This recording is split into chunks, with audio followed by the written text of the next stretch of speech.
অবশ্যই রাগ তো সবার মনে আছে, রাগ, ক্ষোভ, দুঃখ সবটা আছে।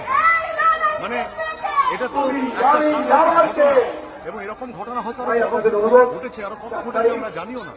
তো এটা তো একটা জায়গাতে আমাদের জানতে হবে।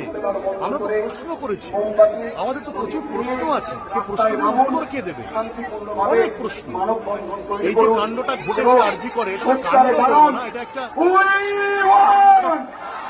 পৈশাচিক, একটা অত্যন্ত হিনিয়াস একটা ঘটনা, যেটা এরকম আমরা যেখানে বলি আমরা সবাই এগিয়ে গিয়েছি, প্রজন্ম এগিয়ে গিয়েছে, এটা কি মনে হয় প্রজন্ম এগিয়ে গিয়েছে?